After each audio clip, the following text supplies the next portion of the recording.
Greetings!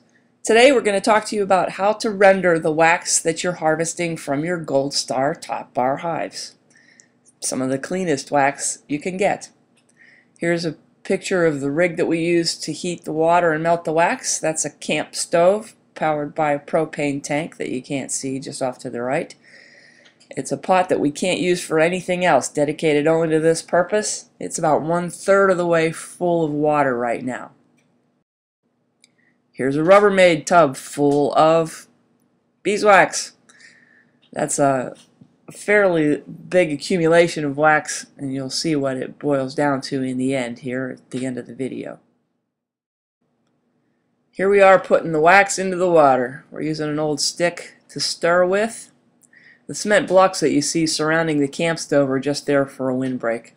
It's not a requirement unless it's windy where you are.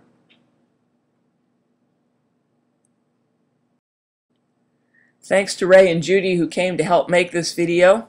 There they are putting wax in the pot, stirring it up with the stir stick. You can fill the pot just about 2/3 of the way full this way.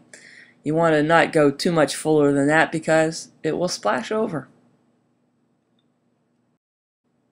So there's a bunch of wax having been put in, melted up. There's a piece that hasn't melted yet.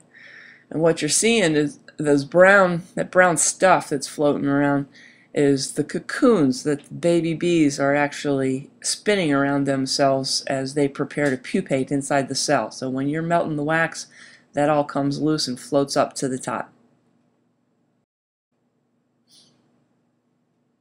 We call it slum gum. So you stir it and you stir it and the stuff floats up to the top, and basically 20 minutes, 30 minutes at the most is all you need to do with this.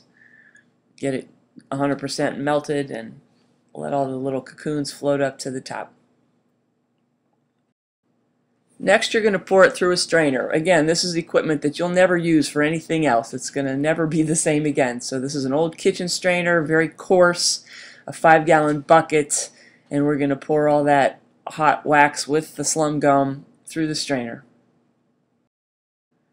Be very careful doing this. Beeswax is hot. You get burnt pretty badly if you spilled this on you, but there it is going through the strainer. Got somebody helping hold the strainer in place and carefully pouring all of the contents of the pot into the strainer into the 5-gallon bucket. So there it is, all poured. That's a bunch of yuck in the strainer that you're not going to want, except you could if you wanted. Save that and use it as a fire starter. It is loaded with beeswax and it will start a campfire pretty quick. But essentially what you've done there is the first rendering of your wax. The brown stuff in the bottom of the bucket is wax and water, and the stuff in the strainer is the stuff that you were happy to strain out. We use that same stir stick from earlier to help squish it and get more of the liquid to come out.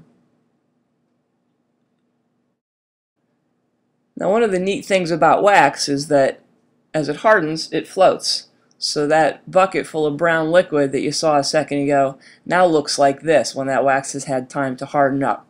So it floats up to the top and makes a disc. The way you get it out is you push down on one side of that disc and grab the other side of it. Be sure that you've let it cool all the way before you do that. So there you go. We did just what we said. Let it harden.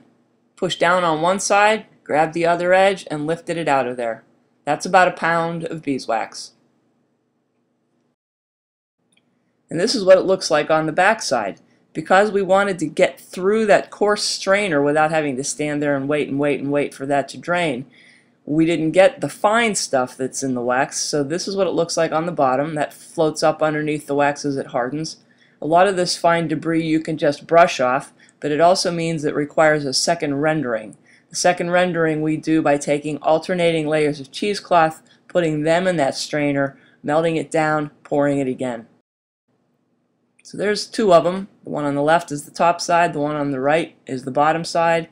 Again, be sure that you have equipment that you're only ever going to use for melting wax in, because it's never going to be usable for anything else. But there you have it, some of the cleanest wax in the whole wide world, straight out of a Gold Star top bar hive. We hope you have a lot of fun doing this. We hope you do be very careful because beeswax is flammable. And we also thank you very much for listening.